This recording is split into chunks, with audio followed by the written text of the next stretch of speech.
Okay. Got it. Okay, welcome to another in our series of powerful women, which I personally call the Scandalous Queens. Today's subject is Eleanor of Aquitaine. I wonder how many of you saw the film The Lion of Winter in winter? Well, everybody's mute, so I don't know. Can you put up your hand if you saw it? Raise hand. Okay. That's the best way that people know her. In fact, it's mostly the only way that people know her these days. And I have to thank Zach for the introduction on the site. And I can only hope that I can add something to it in this talk. We are fortunate in having this, her tomb effigy from Fontevraud Abbey, so we can have a good idea of what she looked like. She was 82 at the time of her death, but the carving may have been done several years before. She must have been really beautiful. It shows even here. Her tomb lies beside that of her husband, who came to despise her, and the son she adored.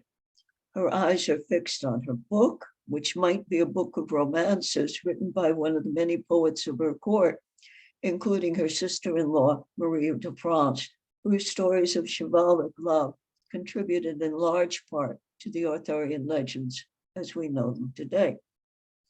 Most likely, though, it was a prayer book. In her later years, Eleanor was a great patron of the Abbey. Listen to a minute of the Gregorian chant as Ellen would have heard it on her visits to the Abbey. And if you have a protest, let me know. Why is it not doing? I'm not getting anywhere. No, just press the bottom. Press the bottom? Yeah, when it turns into a hand, turn now, click. One more time. Still happening?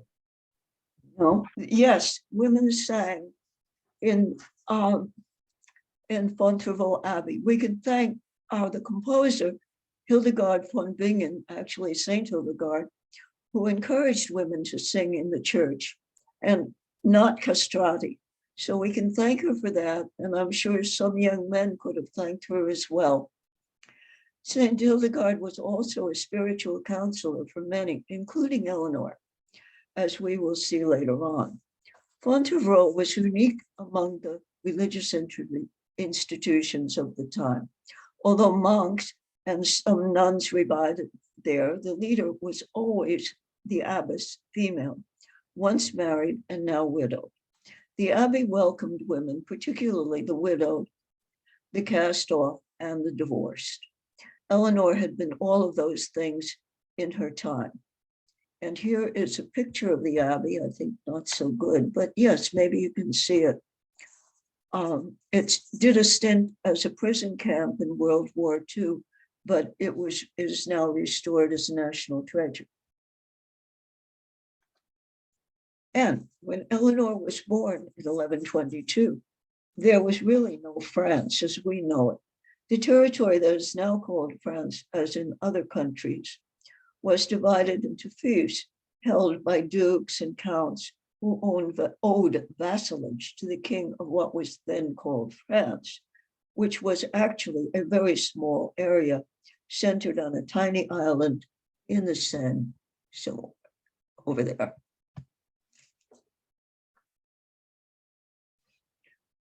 On the slide, it's that dark green splotch marked royal domain.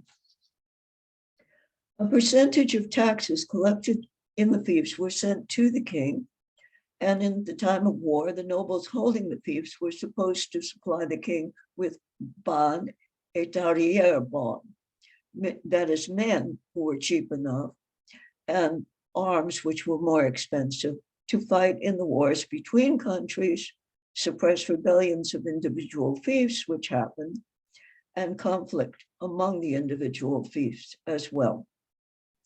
There was very little time of absolute peace. I should mention that the dialect spoken in Aquitaine, the so-called langue d'oc, which actually gave the name to the province later on, was different from the Langueil, O-E-I-L, which was spoken north of the Loire.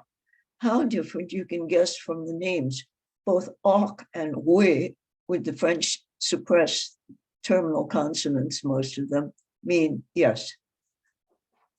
Contrast it with the actual domain, this versus that, of the King of France. The Duke or Duchess of Aquitaine was nominally a vassal of the king, more or less when they felt like it. The square area you ruled was directly proportional to the size of the army you could raise. So, from her first gurgle, Eleanor was the most sought after matrimonial prize in France and abroad. One look at the map shows you exactly why.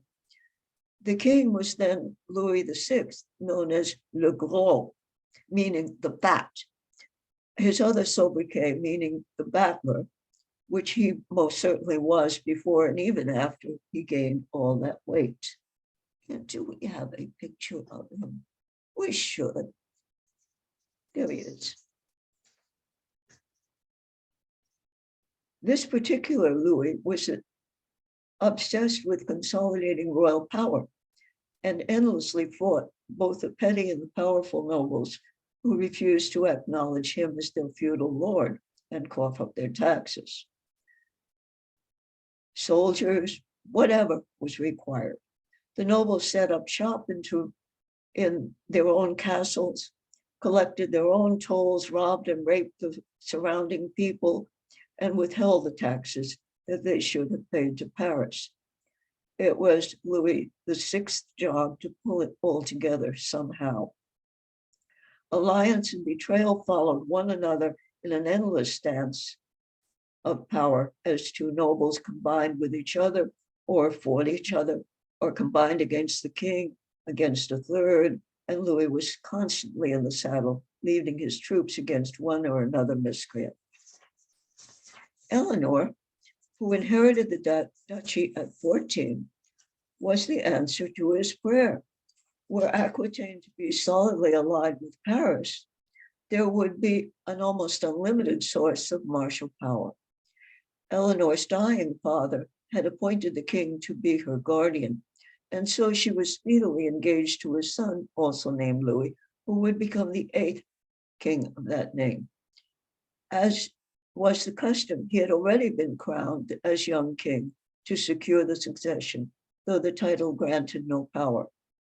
Fortunately for Eleanor, as things turned out, the marriage contract specified that Aquitaine was not to pass into royal hands until her death. It was a wise provision for her, if not for the young king, whose father died 6 days after the wedding. Her husband was now fully Louis VII, and Eleanor was queen. She was 17 and the groom just 2 years older. Here's a picture of the groom. And we know it's pretty correct because that is his own seal. Oh dear. Louis VII had been educated for a church career, but he was recalled when his older brother died unexpectedly. His early education left deep marks on him. It was not preparation for marriage with an energetic woman from the pleasure-loving region of Aquitaine. However, the marriage did take place with great festivity and jousting. Louis is a sad-looking person in the blue robe. Let's see if we can find him. There we go. And Eleanor was crowned at Bourges and moved to Paris, where she found her husband surrounded by powerful ecclesiastics.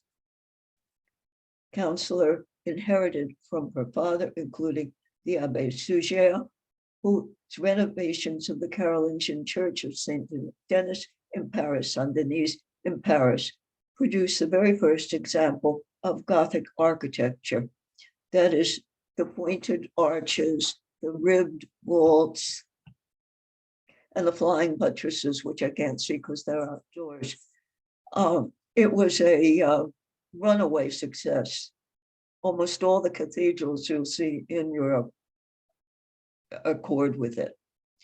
Another ecclesiastical heavyweight was Saint Bernard of Clairvaux, who founded the Abbey of Cluny and headed the powerful Cistercian order.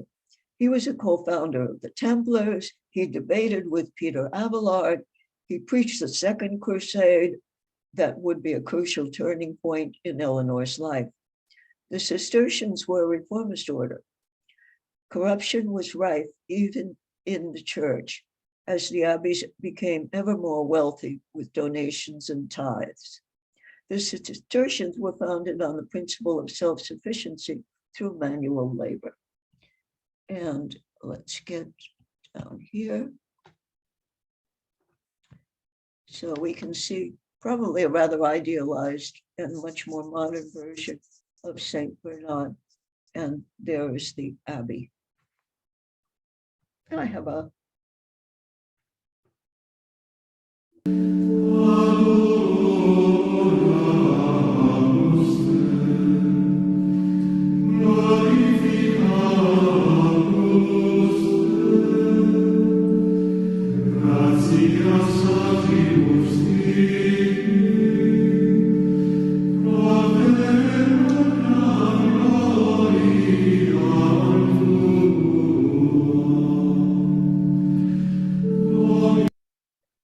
sorry.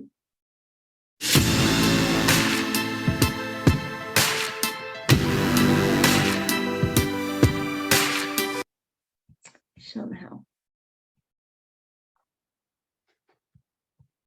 How did I do this? You need help? Yeah, I need to get back in. Okay. So you see on top, Yeah, click on the YouTube on top. You see the YouTube Voice of Tranquility Gregorian on top, where it says Eleanor Aquitaine Google, and then go left, go left. No, that's Meetup. Two more Yeah. tabs. No, go left or yeah, second one. Second There. one. Second one is YouTube, but if you're still playing YouTube. Oh, okay. It's still playing? It shouldn't. Oh, you finished. Okay, then you're in the right place. Okay, good. Okay, good. Sorry about that. Okay, and let us proceed onward. Aquitaine differed from Eleanor's new home, not only in language. The whole atmosphere of court was in complete contrast to what she had been used to and loved at home.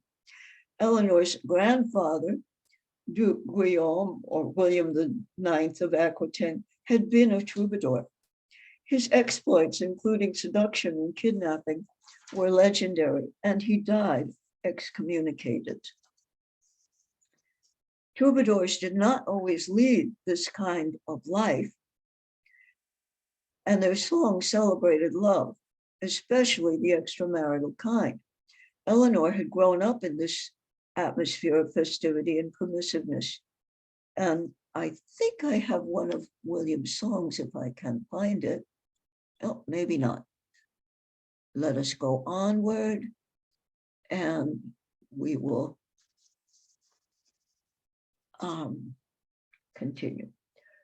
Bernard did not like the teenage Eleanor, nor did the Abbé Suger.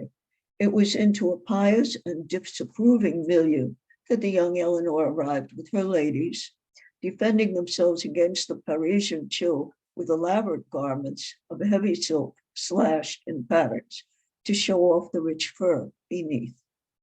They further enhanced their youthful charms with ostentatious jewelry and long sleeves that trailed almost to the ground, undulating seductively with every motion of the wearer. And those I can show you. There they are. Isn't that beautiful?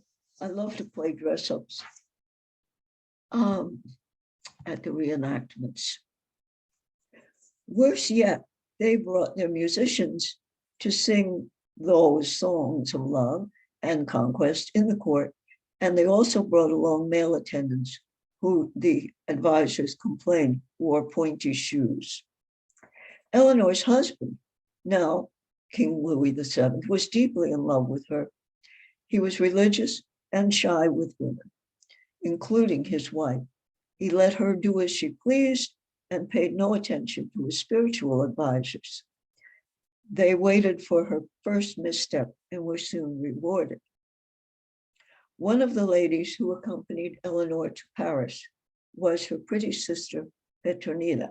There she attracted the attention of Raoul of Vermandois, Seneschal of France, who soon divorced his wife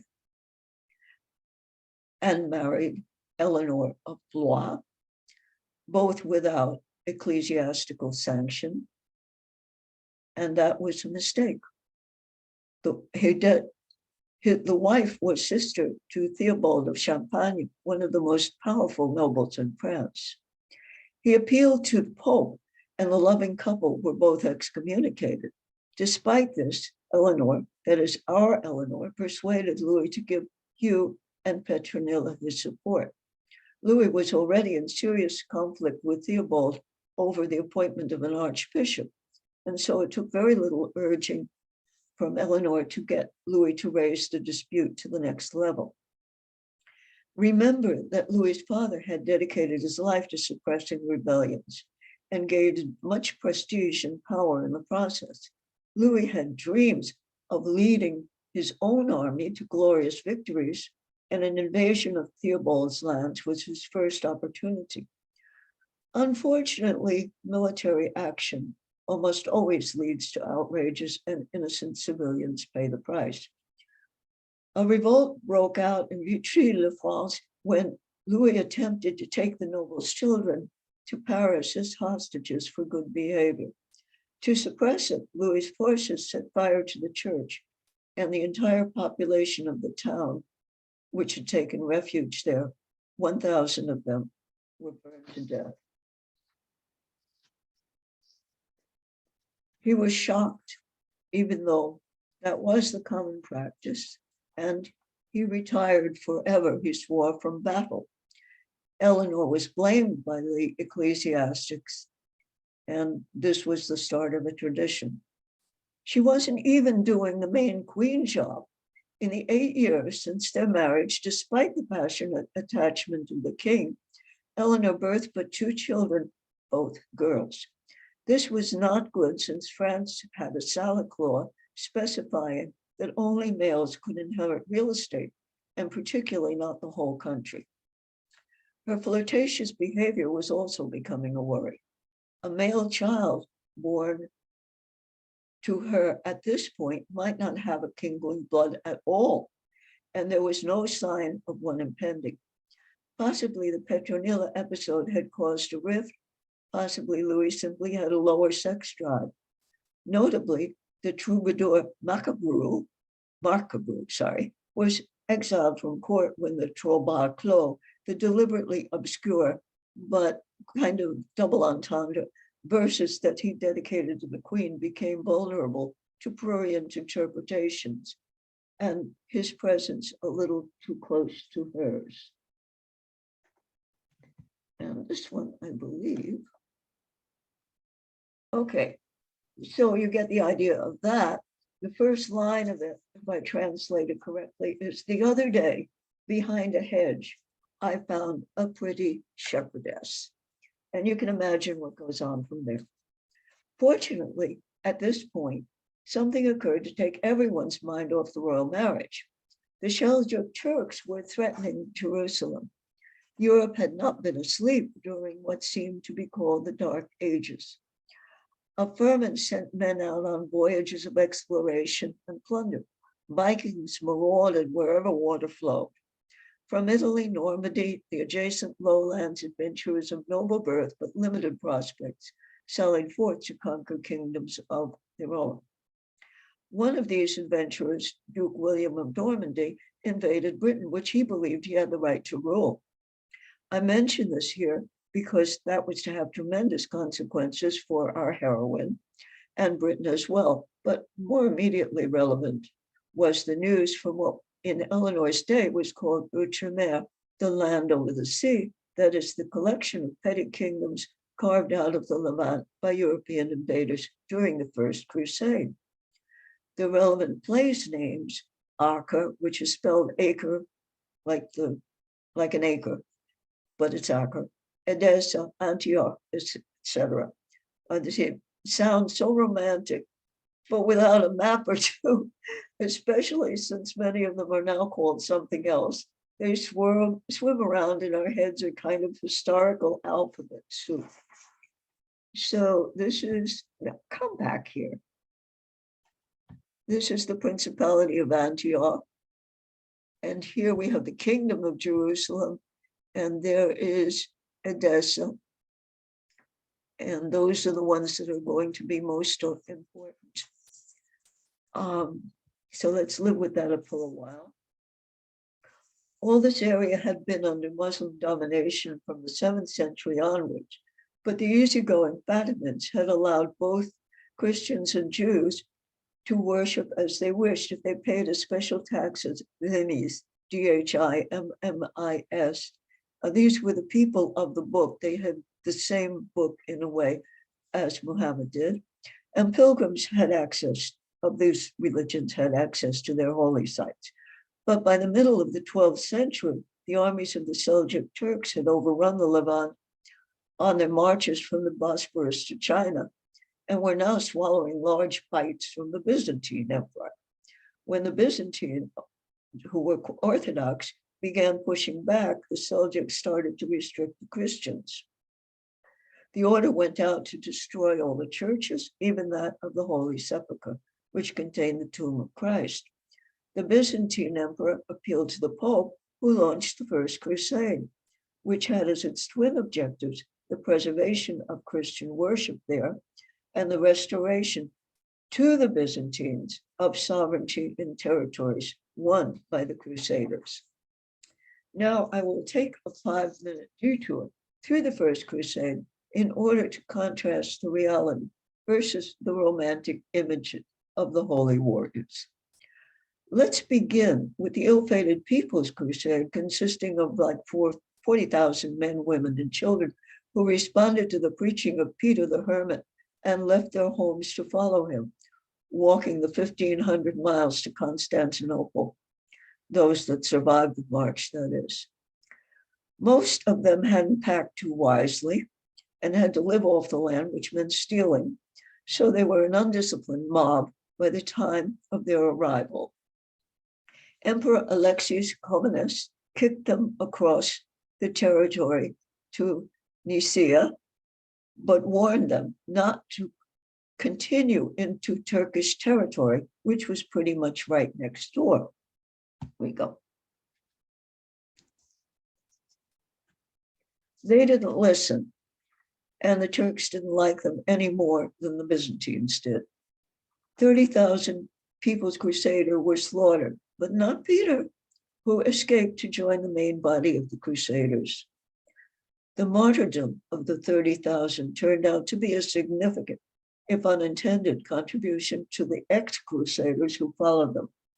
The Turks thought they would always be facing a rabble whose main experience of combat was massacring unarmed European Jews.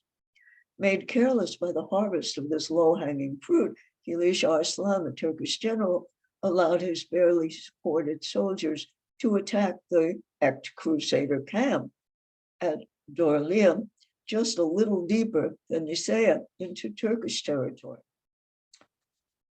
Of the three most important headers of the First Crusade, Godfrey of Bologna, his younger brother Baldwin, and Bohemond of Taranto, a little province in the heel of the Italian boot. Only Bohemond's forces were in the camp, and they were seriously overrun. In a denouement worthy of a Hollywood epic, messengers got through the Turkish lines to Godfrey, who arrived just in time with reinforcements to attack the Turkish forces from the rear and send them flying. It was a great victory for the Crusaders, and Kiliç led them alone for the remainder of their march down country. By the way, here is a description of Bohemond by Anna Komnene, the daughter of the Byzantine Emperor Alexius. I like to pick up some of these important women as we go along. She starts, though, by raving like a teenager about his looks, but goes on. He was so made in mind and body that both courage and passion reared their crests within him, and both inclined to war. His wit was manifold and crafty and able to find a way of escape in every emergency. In conversation, he was well informed, and the answers he gave were quite irrefutable.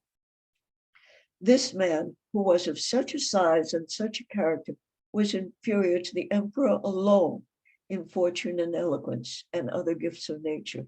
A certain charm hung about this man, but was partly marred by a general air of the horrible. And I will take a drink here to continue to talk. Most of the Crusaders were of the same ilk. It was a long ride on horseback from Normandy to Constantinople, and only the fit survived. This is how Baldwin gained his kingdom. He managed to get himself adopted by Thoros, king of Edessa, in Christian Armenia.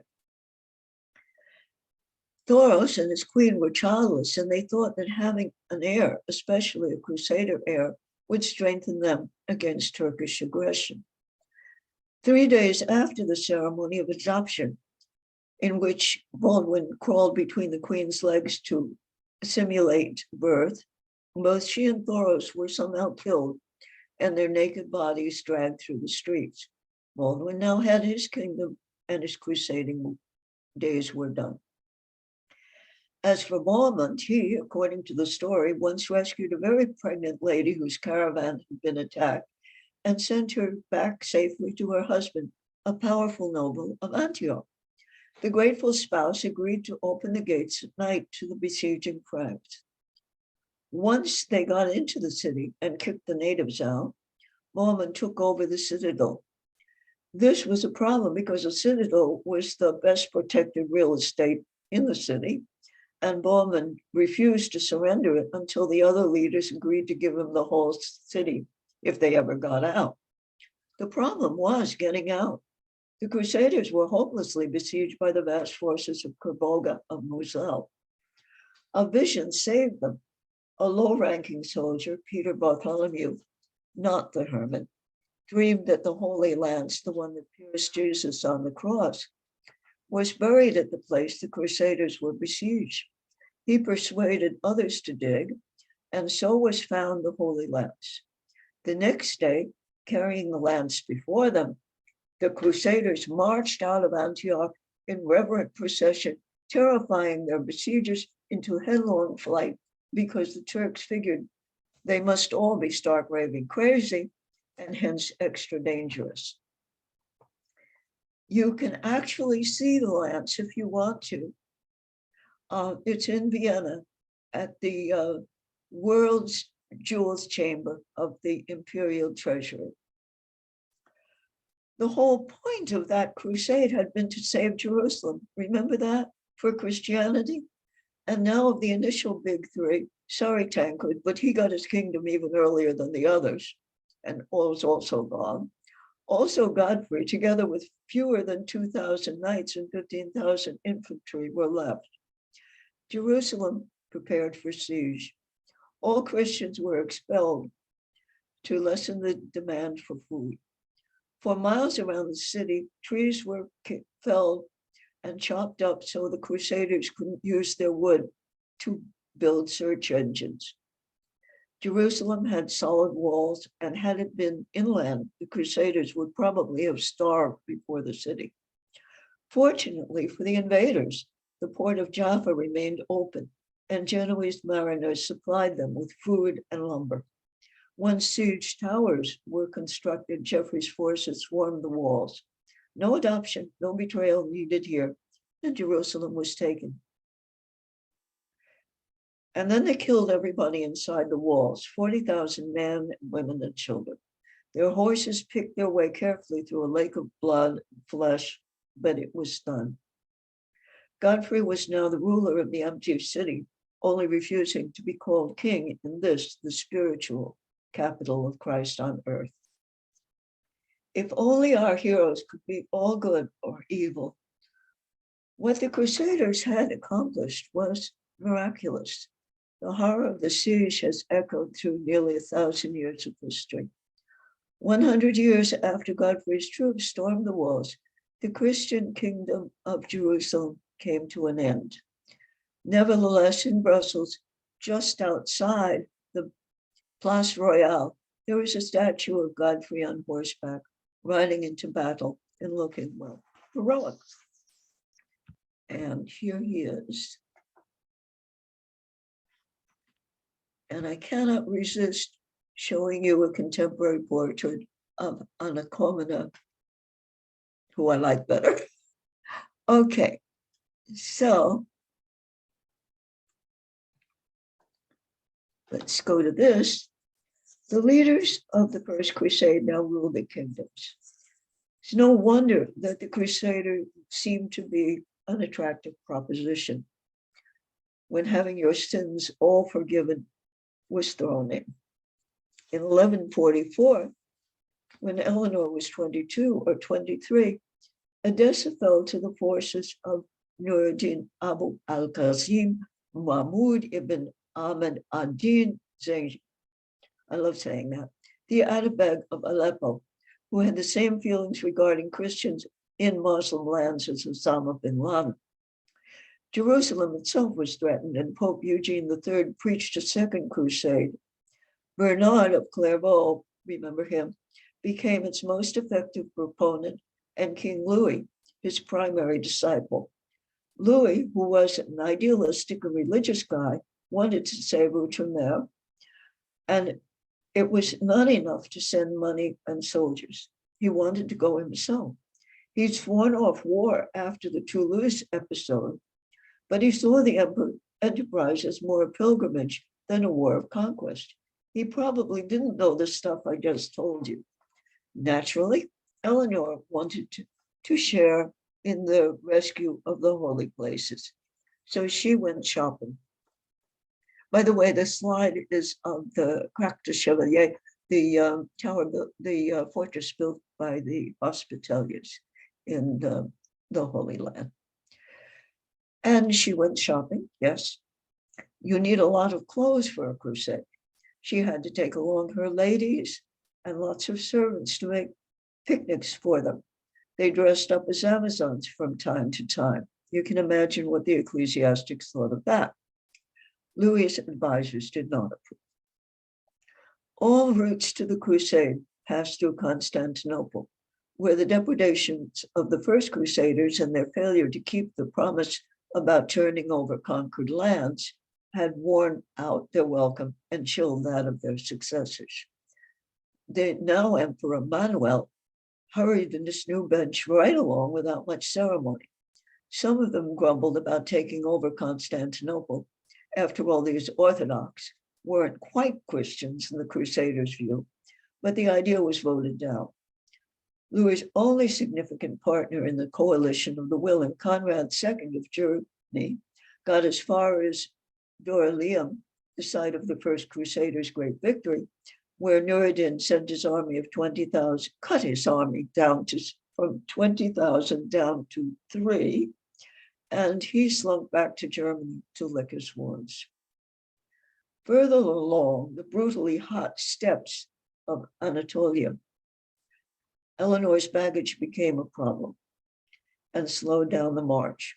Worse yet, Eleanor and the ladies insisted on separating from the main army and stopping at promising picnic spots. At one of these, they were attacked by Nur-ad-Din's forces.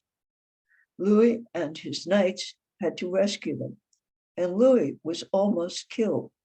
One chronicle describes him as clinging to the topmost branch of a tree growing out of a cliff, his leg planted against the tree, and his right hand holding a sword, which he was fighting off the enemy. Nice trick. It may even be true. Maybe. Eleanor was quite quiet after that until they reached Antioch, where they were welcomed by Raymond of Poitiers, another uncle of Eleanor. Here is a picture of Louis's arrival at Antioch. Eleanor is omitted, perhaps because of the picnic disaster, but more likely because of what came after. Raymond, born in 1115, just 7 years before Eleanor, had grown up with her when they were children together in Poitiers, so of course they had a lot to talk about.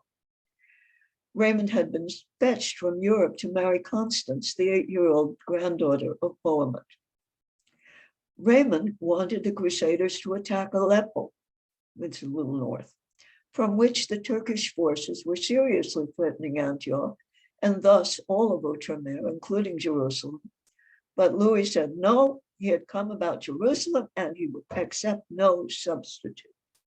In fact, he packed up to lead his army there, but Eleanor decided to remain with Raymond, with whom she'd been exchanging those childhood memories and stuff. Louis had her arrested and dragged off in the middle of the night, according to the Chronicle. As a result, Antioch fell and the royal marriage was kaput. In Jerusalem, Louis was talked into an abortive and confused attack on Damascus, although it was historically an ally of the Frankish Jerusalem. The attack was easily repelled, and after that final humiliation, you would think Louis had had enough of crusading. But the royal couple wintered over in the Holy Land because they wanted to experience Easter services there. Afterwards, Eleanor, being still furious, but apparently not so much, they boarded separate ships to return to France. It had been a miserable crusade, costing tens of thousands of lives, only counting the Crusader ones, and many, many more among the innocent victims. Here is Saint Bernard of Clairvaux's apology to the Pope. We said peace, and there is no peace. We promised good things, and behold trouble. It might seem, in fact, that we acted rashly in this affair or had used lightness, 2 Corinthians 1:17. But I did not run my course like a man in doubt of his goal, 1 Corinthians 9:26, for I acted on your orders, or rather on God's orders given through you. In other words, it was the Pope's fault, but not only him. I did not act rashly, but what about these other people, that is the Crusaders? Ask them. Why should it be my task to speak of what they have done? One thing I will say, how could they make progress when they were always looking backwards? As they walked, meaning they wanted to go home. These few things have been said by way of apology, so that your conscience may have something from me, whereby you can hold yourself and me excused. Eleanor's boat was captured by privateers loyal to Emperor Emmanuel of Constantinople, but somehow she managed to escape to Sicily, where Louis eventually arrived after being presumed dead. He found her pregnant. The couple went to Rome for some couples counseling by the Pope, who sent them on their way, quite sure he had succeeded in a reconciliation. But on arriving home, Louis was pretty much ordered by his ecclesiastical counselors to divorce his much-loved wife. Bad enough there was no male heir, but given Eleanor, if the current pregnancy should result in a boy, there would always be a question as to the baby's DNA. It was conveniently discovered that the family relation between Eleanor and Louis was within the forbidden bounds of consanguinity, and the marriage was annulled. Eleanor was on her own, and we will next discuss the Henry years, but I'd like to take a little break and ask for some questions if you have any. If you guys have any questions, please either raise your hand or I'll mute you, or you can just drop it in the chat box, and I will let Jane answer the question. So Oh, I see. We have 7 already. we what? We have 7 things in the chat thing already. Yeah, but I don't think there are any questions yet. Oh, no. It's all you. Yeah. Yeah, there's no questions. So one question I have, you've mentioned that the Easter service in Holy Land was special. Was there any kind of, so to speak, to that regard, was it special just because it was Holy Land, or they had to conduct something different, or what was so special about it? I mean, so just to kind of in general to understand Easter, that they met Easter, and it was so different from the Europe. Well, this was where Jesus, if you believe all that, was raised from the tomb. I mean, the very spot where he was crucified and lived again. So can you imagine how people who took this very, very seriously, as many Christians do today, would want to be there? Let's see. There's a question on the chat, says, how was the father? I don't know, which father? What is this in regard to? Vix. Oh, I need a little qualification. There are a lot of fathers involved. Yeah. While he's asking that. Now, when women, sorry, who? Oh, forget it. Just ignore him. So basically, one more question I have. When they traveled, specifically, Eleanor traveled her journey from Europe to Holy Land. Is there any kind of accounts how scary the road was? I mean, they're passing through Byzantium. Okay, they're Orthodox, fine. Somehow they find the keys there. Then they go through Seljuks lands, Arab lands, and they could be pirates. So any kind of accounts that, even though Crusaders had went through all these lands, but I'm sure as they went and created Jerusalem kingdom, there was a lot of so to speak, bandits and so forth, so on. It created a vacuum, maybe, or at the same time, maybe it's just people were taking people for ransom. I know that, for example, Baldwin was killed by Hashashin, right? Assassins. Assassins. Yeah. So, No, so can you I don't. speak from the regard? Go ahead. No, I was trying to remember. I don't know how Baldwin ended, but I take your word for it. No, so the story was, it's pretty quickly. So the Hashashins, I don't know if anybody knows, assassins, they came originally from the mountains in Afghanistan, and they were very secret sect of Ismaili Islamic order that were assassinating mostly Seljuk governors. Seljuks were the Turkic conquerors of the, mostly came from the steppes, and then they were also killers for hire. They're assassins. So this obviously governor or king Baldwin of Jerusalem was pretty notable. And so what assassins did is they, even though they're pretty pious Muslim people, they dressed as monks, and for 3 years pretended to be Christian monks in order to get close to Baldwin. And one day he was passing through, coming from one of the services at the church. It was dark alley, and they obviously, was able to assassinate him. But it was just the fact that they even switched the religion so that he can assassinate him, and for 3 years pretending to be monks so he can get close to him. That's how careful this order was. Yeah, well, yeah, thank you for that. It's a nice story to add to it. The reason they weren't scared is that they were traveling as an army, and there were tens of thousands of them. So as long as they stayed in a close pack, they were totally safe. If anybody got left behind, of course, they were probably killed. And the reason that Eleanor got into all that trouble was that they went ahead. And so they didn't have 10,000, 20,000 people around them. Yeah, that makes sense. Anybody else have any questions, or we'll let any of the on the sermons or the life of anybody that she had presented earlier? Eleanor or Aquitaine? No?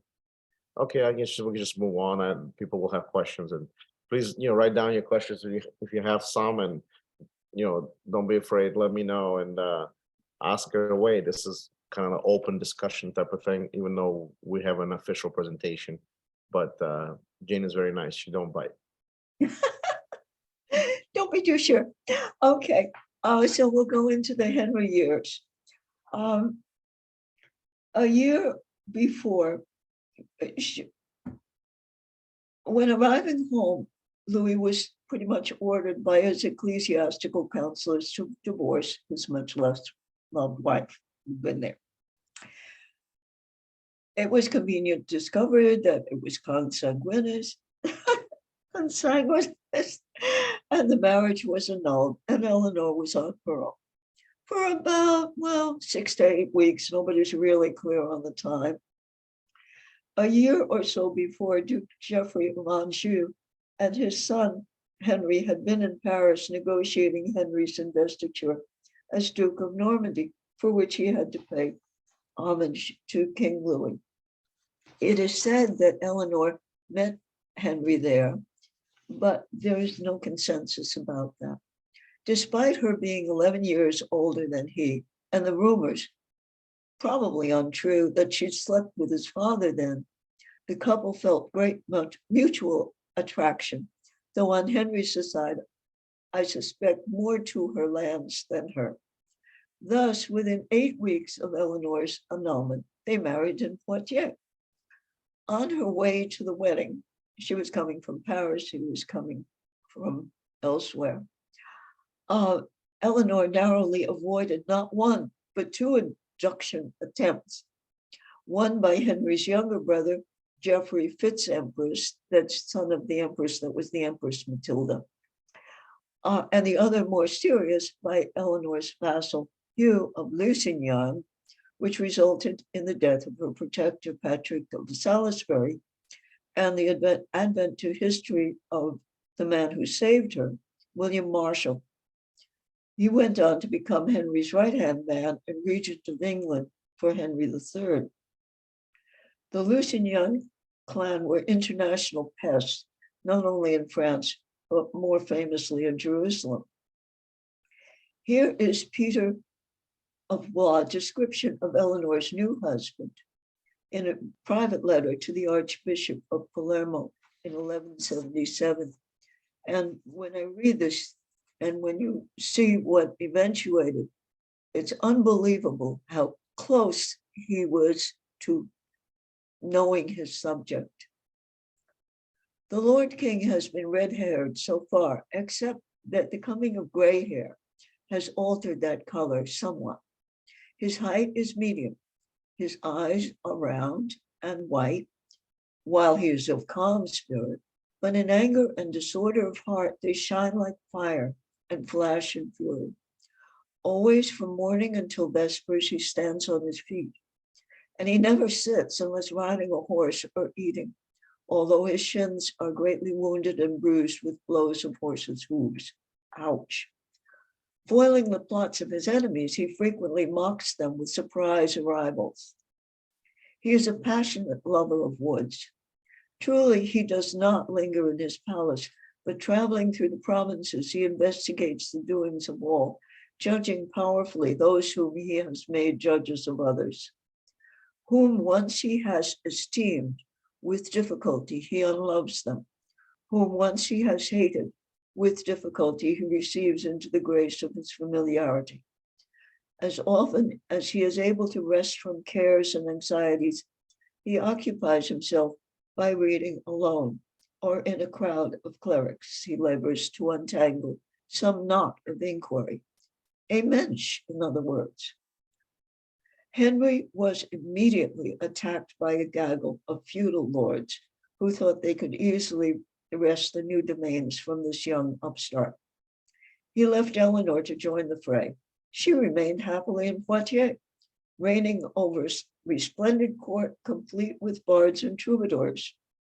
The most famous, Bernard de Ventador, grew so close to her and wrote so many poems in praise of her that Henry ordered him to set forth immediately for his own camp in England to serenade the troops. And here we have, this is Aquitaine, and this is Henry's domain here with Normandy. And so you can see how powerful the combination was.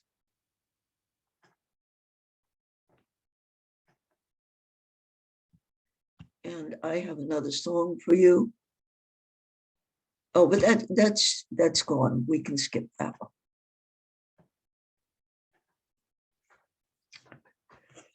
Despite Henry being almost constantly on campaigns, the marriage produced 8 children in 14 years.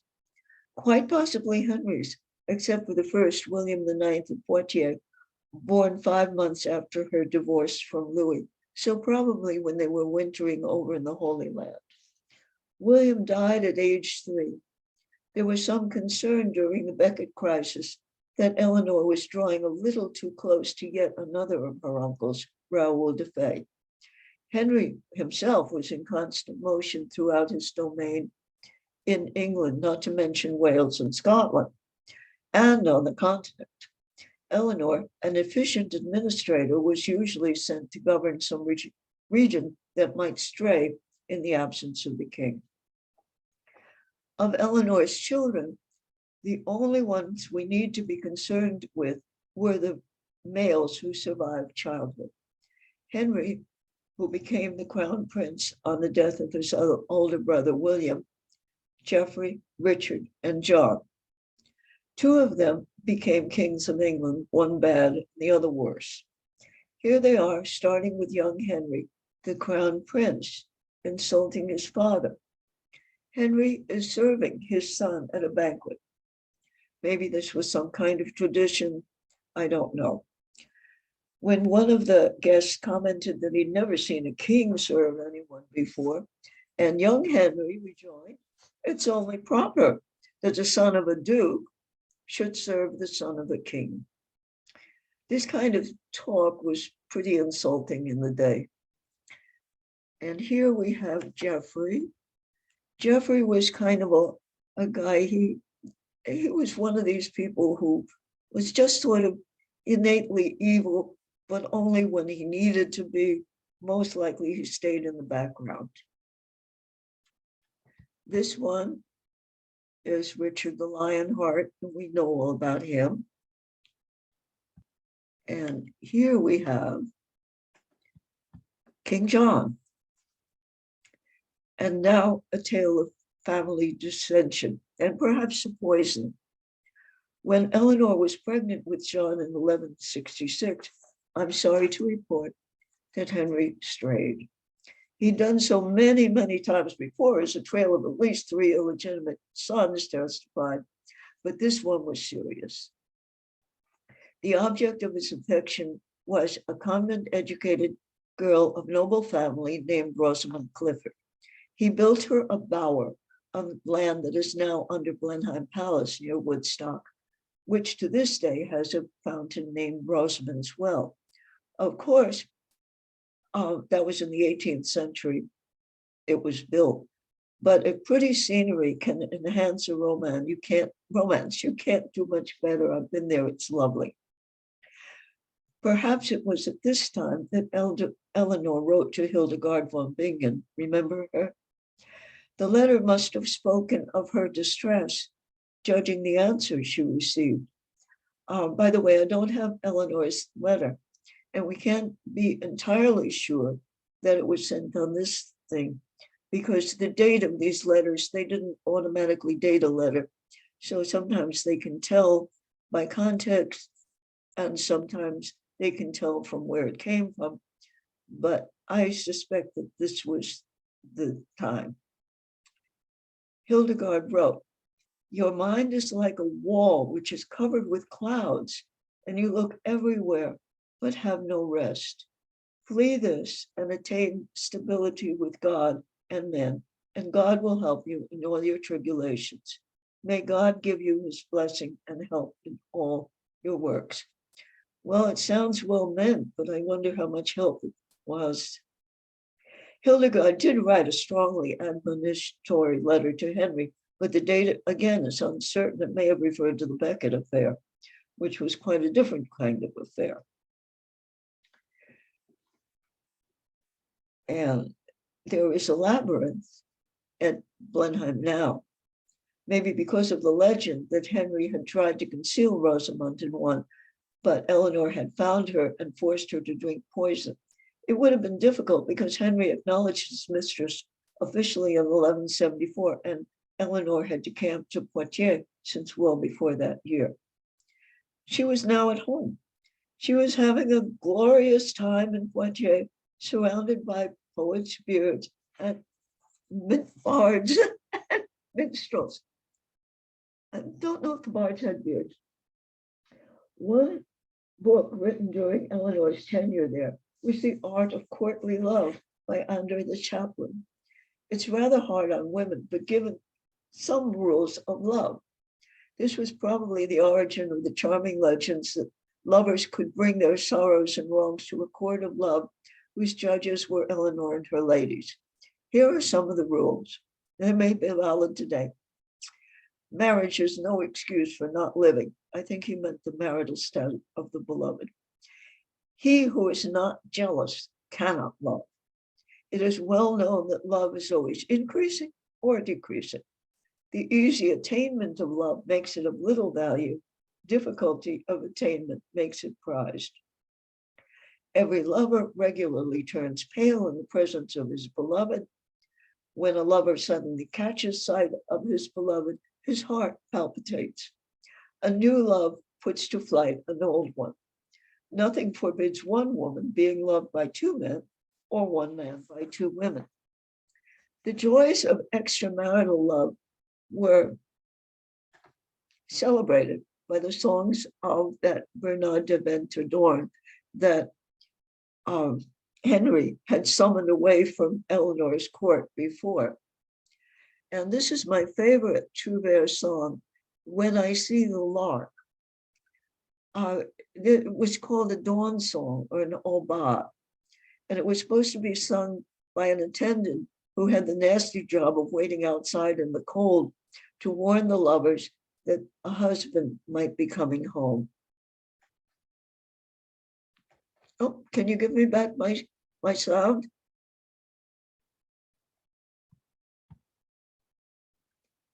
Hi, Zach. There we go. Del trovador Bernard de Ventadorn escuchamos Can vei la lauceta mover. Cuando veo a la alondra moverse o lanzarse. Tener presente que los trovadores escriben en Languedoc, dialecto del sur de lo que hoy es Francia. Respecto al contexto, tener en cuenta que hacia el siglo XII aparece una serie de podemos suponer que eran acompañados de alondra. El goce está en amar, más allá de que van cerrando en la, en fa y en re, para retomar la atención en los próximos 4 versos, en los que la curva melódica comienza a descender progresivamente hasta el final. So you will have to go and hear it yourself somewhere. What happened? What happened? What do you want? What do you want to show? No. I think I put in the wrong slide, and so it isn't doing what it's supposed to do. What's the name of it? I can find it if you want. Okay. It's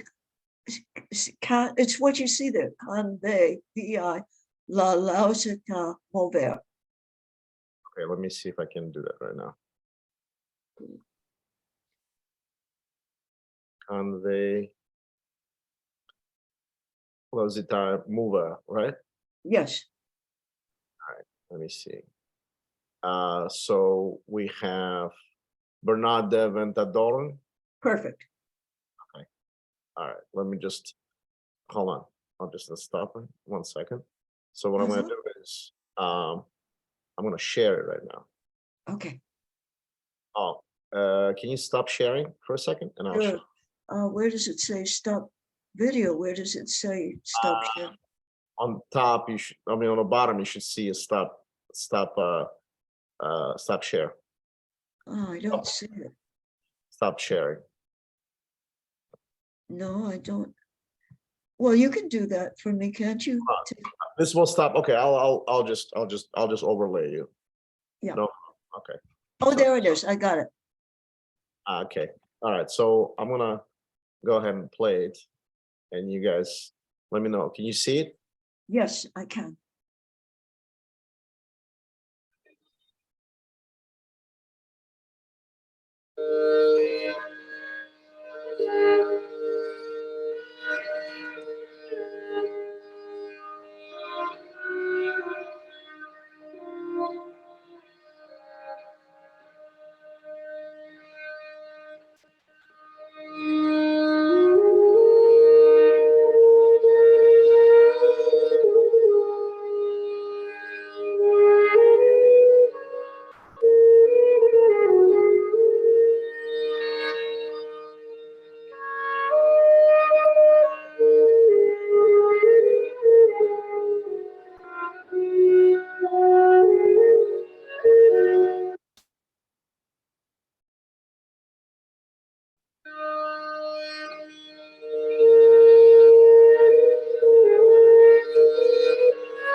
Just honores de human house, I choose no sign.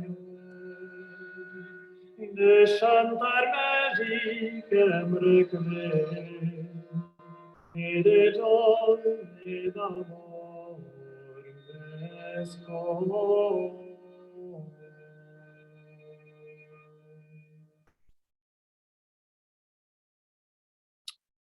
I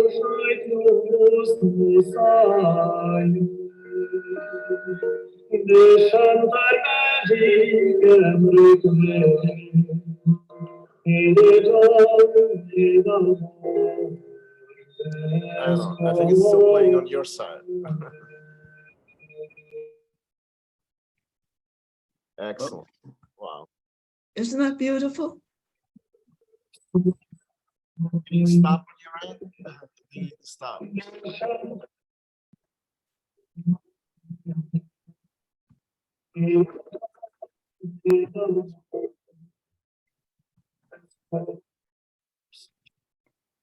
Okay, shall I go on? Oh, yeah, please go ahead. Excellent. 1 second. Let me just. Isn't that beautiful? Oh my God. Stop when you're in. Stop sharing. Stop.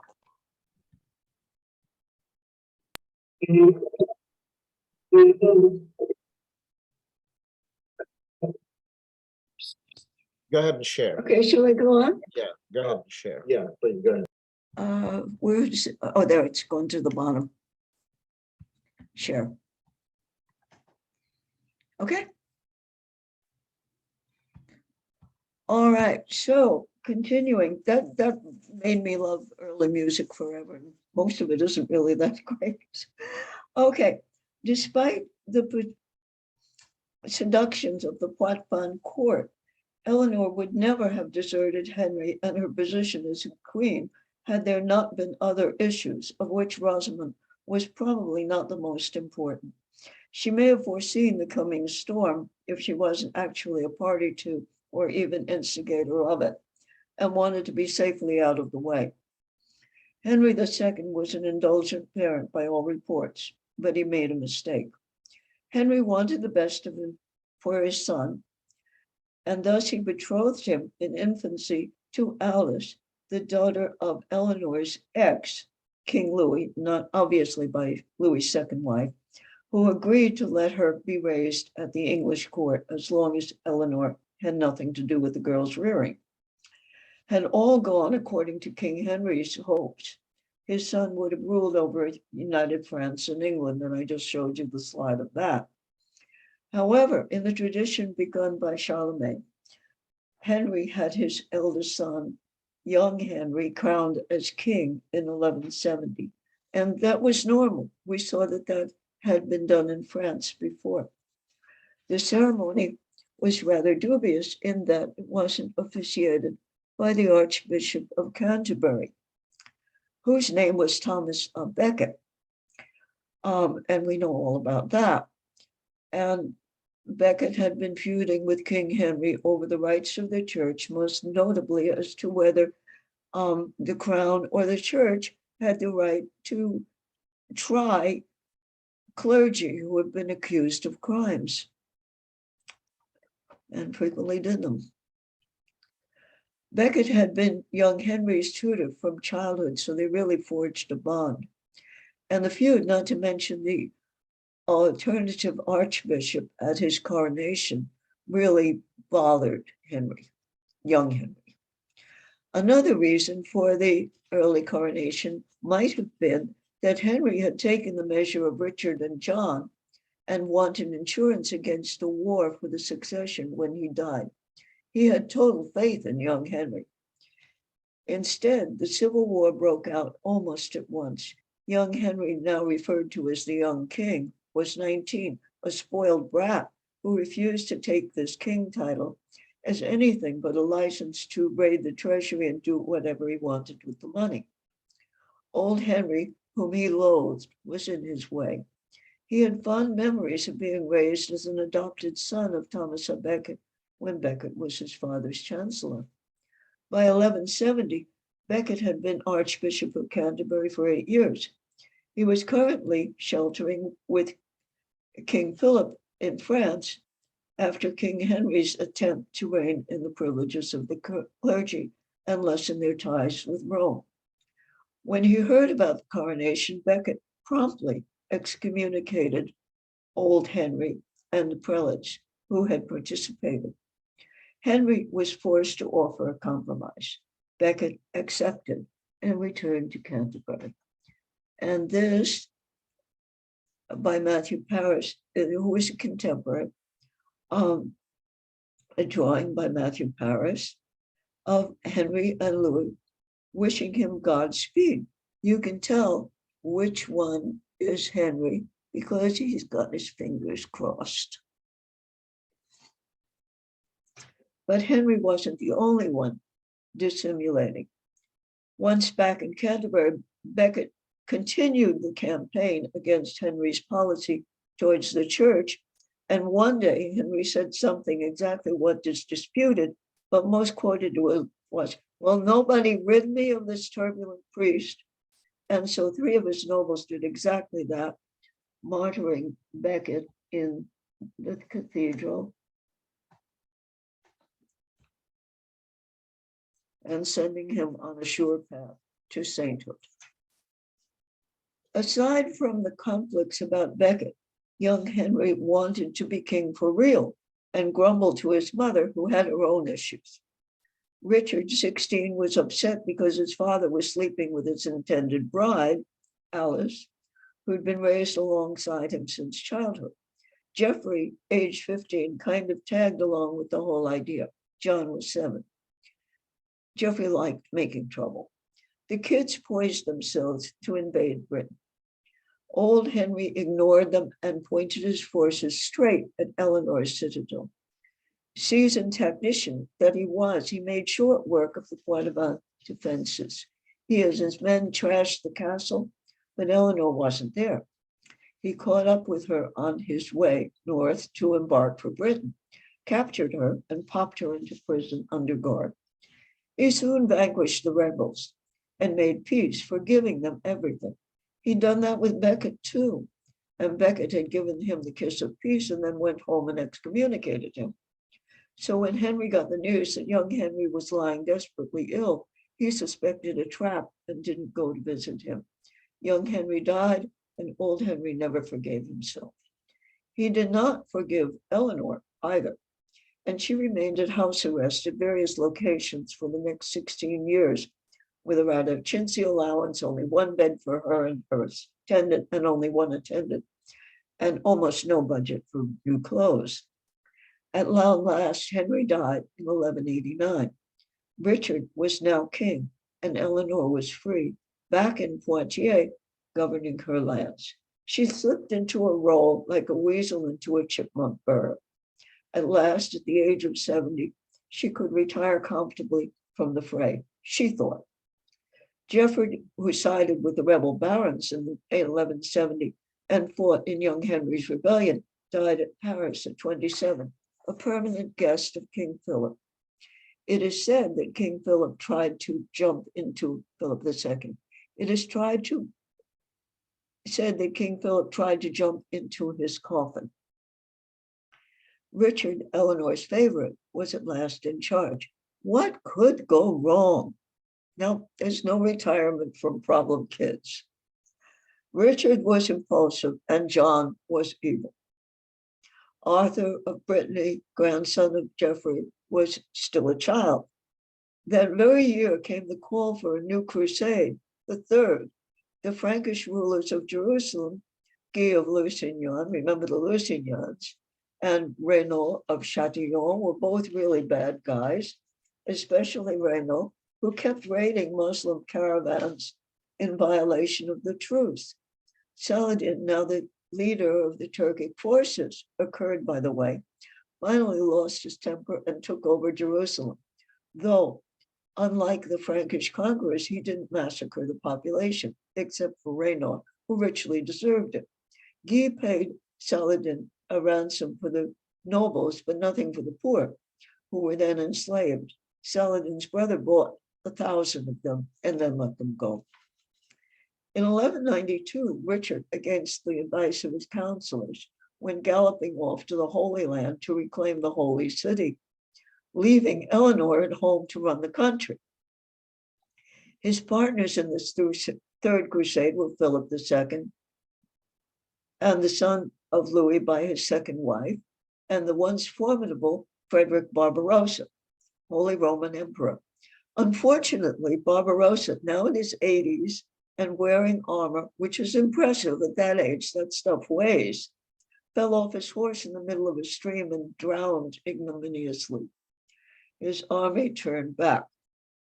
As for Philip, he had supported Richard's revolt against his father, one reason being that Richard's fiancée, Philip's sister, Alice, had been sequestered by Henry, who was enjoying her charms. However, Eleanor, who certainly didn't want Richard married Henry's hand-me-down mistress or her rival, found Richard a nice, unsullied bride, Berengaria of Navarre, and delivered her to Richard in Sicily. In May 1191, the couple married. Philip resented this as disrespectful to his sister. He kind of pussyfooted around the Holy Land and went home after less than a year in July 1191, perhaps feeling some responsibility towards the country he was king of, or because of Berengaria, but most likely because of protracted bout of dysentery. Richard was the star of the Third Crusade. He led the successful siege of Acre, and after the other monarchs headed home, he defeated Saladin at the conclusive battle of Jaffa, which resulted in a treaty allowing Jews and Christians to worship freely there. He was much criticized for making a treaty with the infidel. Despite all that and his precautionary disguise, Richard's outre-mer adventure ended in his capture by Duke Leopold of Austria, who imprisoned him in Dürnstein Castle on the Danube. After gloating for a while, Richard had insulted him. At some point, he sold him to Henry VI, the Holy Roman Emperor, who was in a better position to negotiate the ransom. Although the Blondel minstrel story is an attractive legend, it's far more likely, where did that slide go? Here.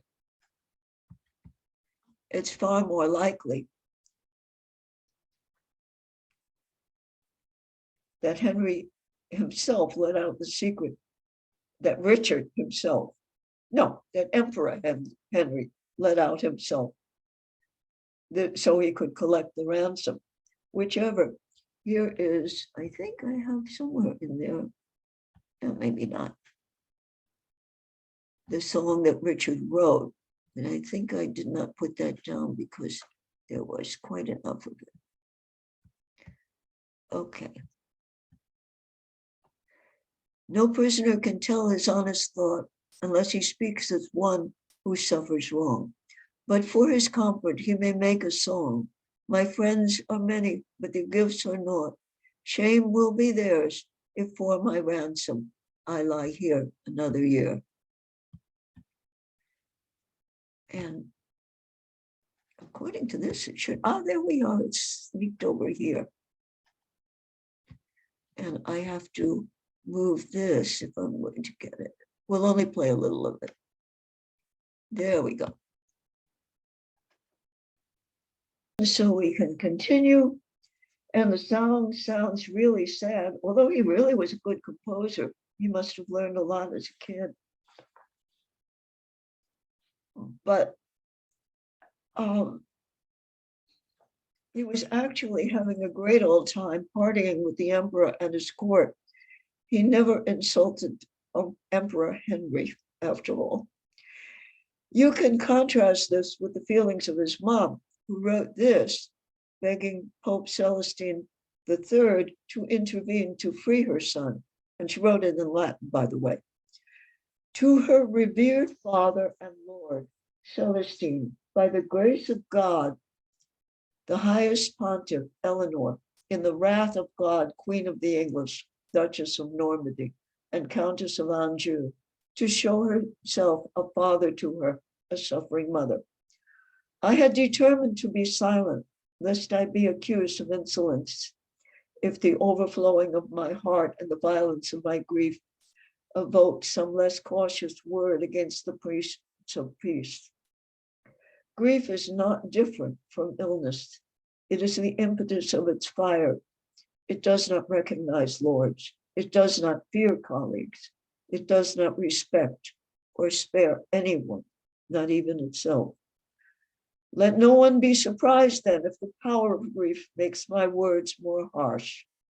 For I lament a public loss while the private grief is unconsolably rooted in the depths of my spirit. For the arrows of the Lord are in me, and the indignity of it drains my spirit. Peoples ripped apart, the lacerated multitude, desolated provinces, and the whole Western Church, in contrite and humbled spirit, beg you, whom God has set over peoples and kingdoms, in every fullness of power, I beg that the clamor of the afflicted enter your ears. Well, she could write, for sure. As for the ransom, wow. Richard was to be released in 1194 on receipt of a payment equal to 2 years of the revenue of all of England. Eleanor collected the money and then found the ransom increased by 50%. She redoubled her efforts, despoiling the monasteries and brutally taxing both rich and poor, and finally raised the sum. To make things worse, John made an abortive attempt to gather an army and declare himself king. Eleanor closed the ports and marshaled the coastal towns to stand and repel her son's invasion. She delivered the ransom personally to the Holy Roman kidnapper. Richard died without an heir in 1199. The veteran of 100 battles was brought low while strolling around the walls of a castle he just defeated, fatally wounded by a sniper armed with a bow and arrow. It fell to Eleanor to ride from Fontevraud to notify Richard's widow, Berengaria. The attempted coup precipitated revolt in France. Eleanor, now 77, had to take to the field with her own army. The Lusignans rose in revolt, supported by most of the Poitevin barons. John ordered all Lusignan castles seized and offered trial by combat. The Lusignans appealed to Philip, who summoned John to Paris to answer their charges. John refused. Philip declared war and captured strategic charges. John kept on. He betrothed his daughter to Arthur, the posthumous son of Geoffrey, who had a better claim on the throne. Philip kept on and betrothed his daughter to Arthur, the posthumous son of Geoffrey, who had a better claim on the throne than John. This put Arthur squarely on the side of Philip. Philip received Arthur's homage for Brittany, Anjou, Maine, and Toulouse, some of which were Eleanor's. He made a treaty with Arthur, ensuring that Normandy would revert to the French crown. Arthur joined with the Lusignans to capture his grandmother and pinned her down in the castle keep of Mirebeau. She refused to surrender and somehow sent out 2 messengers, one to the Seneschal of Anjou and one to John. John covered the 80 miles between them, picked up the garrison of Chinon on the way.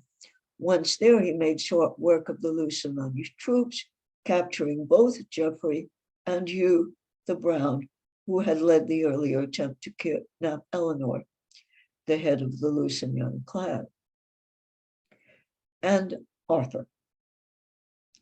In England, the nobles hesitated between Arthur, Richard's designated heir, and John, whose claim to the succession was obviously legitimate, but the prospect of whose reign was most nobly dreaded.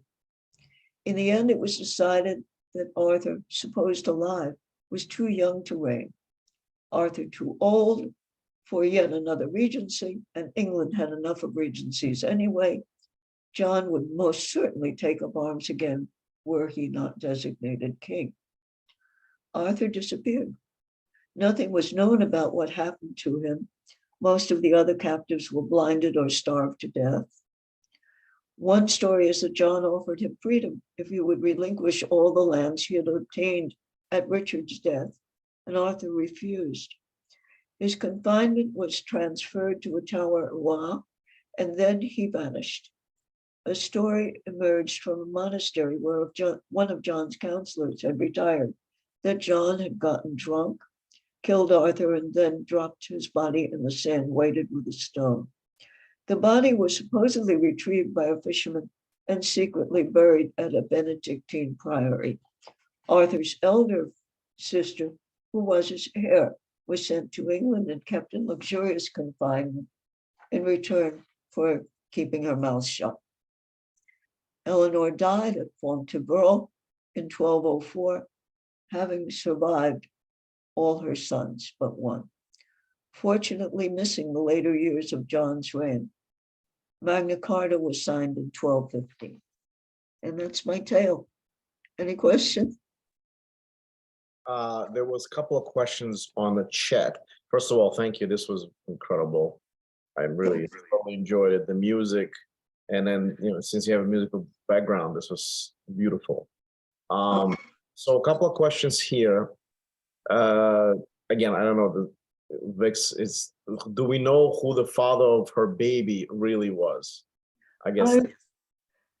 They didn't do DNA analysis. Yeah.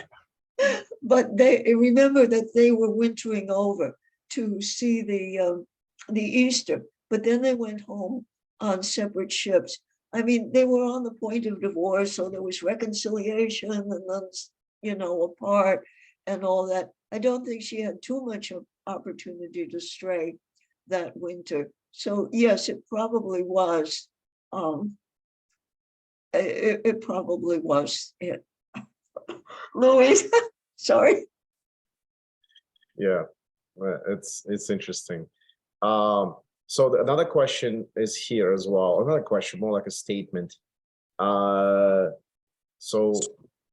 Candace saying, I read a fairly good scholarly book on how Leonor invented Romanticism to gain power and secure the crown for her son. So I guess, can you speak it to that regard a little bit? Oh, well, if she read the book, why doesn't she speak?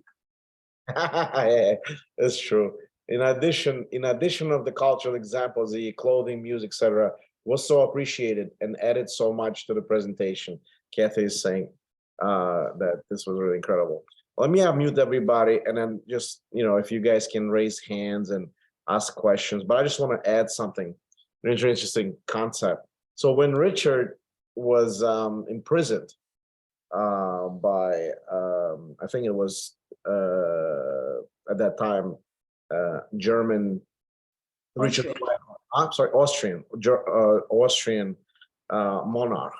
And prior to that, obviously, there was this big triumvirate, right, where Richard and the Barbarossa, were supposed to go and fight a third crusade, and Barbarossa, into going to the crusade, drowned. Right. Which was an interesting thing. So he didn't even get to the field. And Richard, we know, fought against Saladin,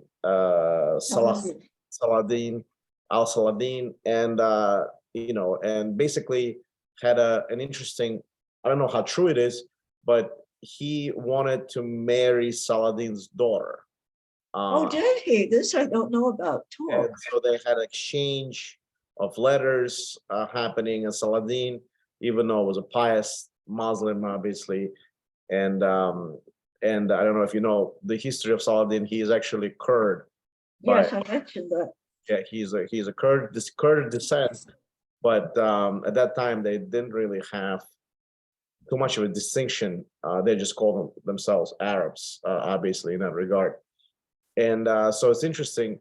So Richard Lionheart gets captured on his way back after an incredible campaign against Salahuddin, and actually defeating, not defeating, but draw. You know, it was a draw. It wasn't a defeat, or it wasn't a win. And as he's coming back, he gets captured by the Austrian monarch, and they sent then the ransom request, the Austrian monarch, to John, and his nickname was Lackland because he lost all of his lands later on. And well, no, because he hadn't been given any when Henry. which hasn't been given any. So the way that they found out where Richard was is interesting.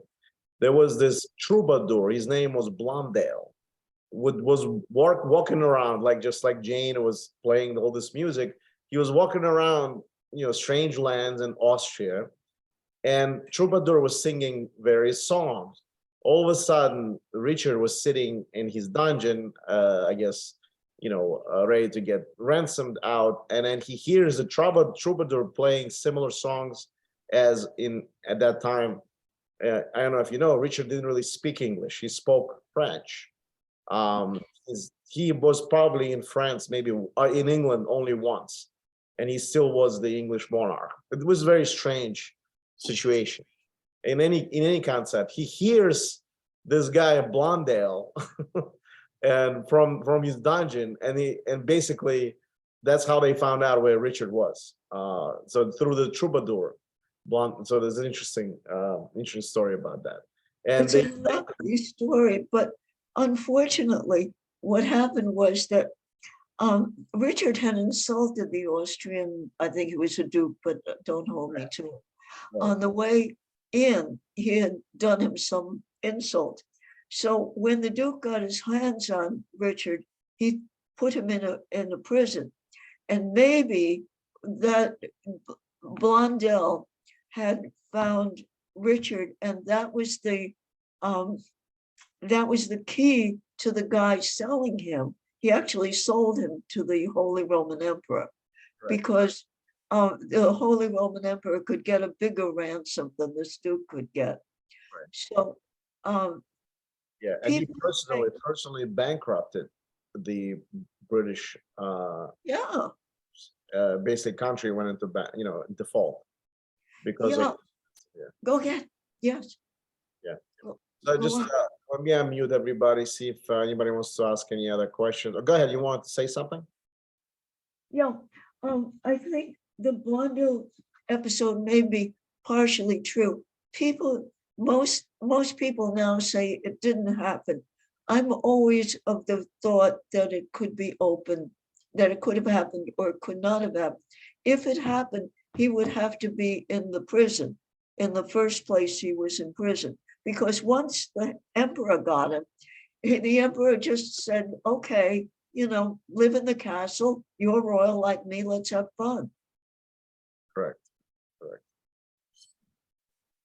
Anybody else has any questions or want to give a clarification, or just wanted to say thank you? I'm trying to unmute everybody. No, I guess no takers.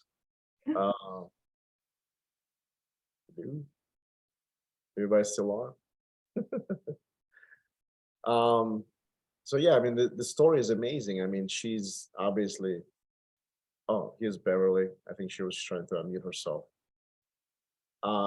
Carolyn, you have a question? You unmute yourself? No, but you said you're having trouble unmuting, so I just wanted to show it could be done. Okay. Very interesting, thank you. Oh, is it? Yeah, definitely. So why was this attracted? Why, Jane, why were you attracted as a part of Powerful Women to this character particularly? Because we were going from Catherine the Great to Eleanor of Aquitaine. What made her so powerful as a woman? What made her so powerful? Oh my gosh, she was basically running two countries while Henry was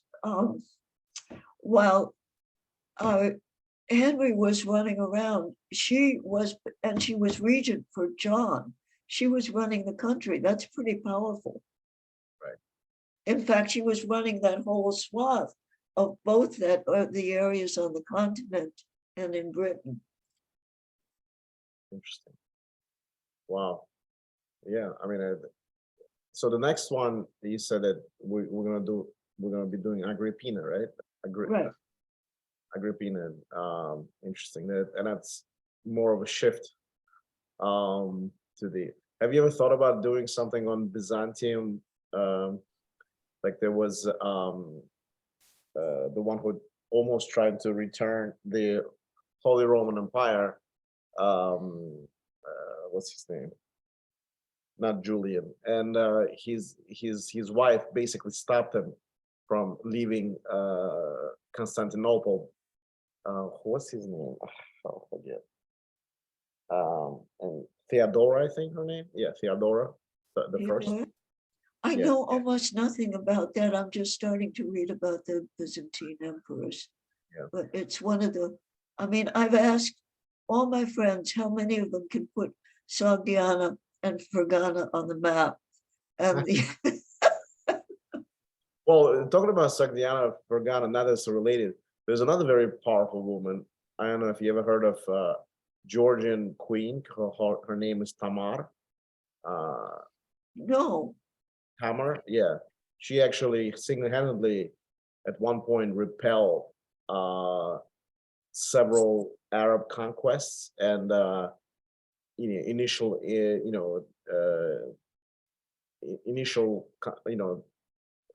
initially repelled also Genghis Khan forces at one point. wow. Or predecessor of the Genghis Khan who escaped and almost took over Georgia. Mine escapes me, but she was one of the on a post-Soviet territories in ancient times. She was she was almost like Catherine the Great and Oh, wow. Georgia, so to speak. So Georgia was pretty big under her rule, so to speak. Yeah, and so at some point we'll go to the Egyptian ones, but Uh-huh. Jane said we would need to incorporate several of them together. Yeah, which isn't bad because you can take a little bit of the history through and the whole thing of the Akhenaten revolt and change of religion and all that and how it fell apart. All right, if nobody has any questions, then I want to thank Jane again. This was, an interesting paradigm with music and costumes and explanation of the times, the Third Crusade. I don't know how many crusades there was. I thought there was like probably at least, I don't know. There were 4 that I know of, and I think there was a kind of baby crusade after That's that. correct. The baby crusade is when children went to. No, I mean, it was just a little effort that didn't amount to anything. There was actually a children crusade where Yes.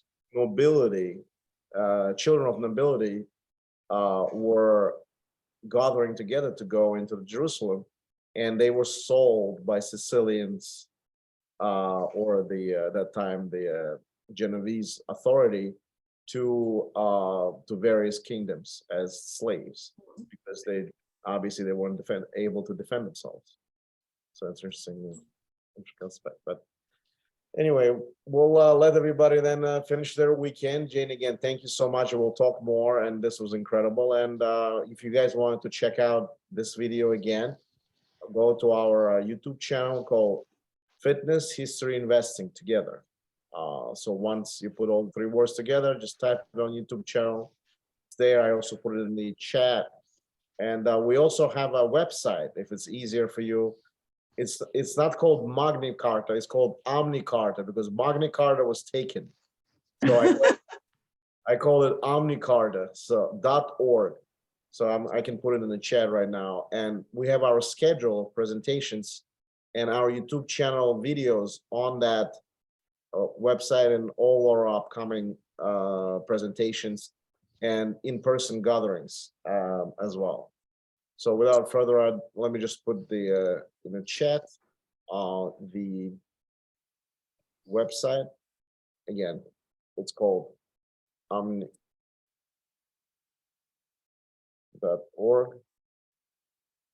You know, you can subscribe to get notifications of our future presentations. Particularly interested in Jane's presentation. She does all the powerful women because she's been a powerful woman herself. All right. Okay, goodbye, everyone. Bye. Okay, thanks a lot, Jane. Very good, very interesting. Okay, thank you. Thank you. Bye, Thank Ralph. you. Bye. Bye. Bye, Jane. How do I leave the meeting? Oh.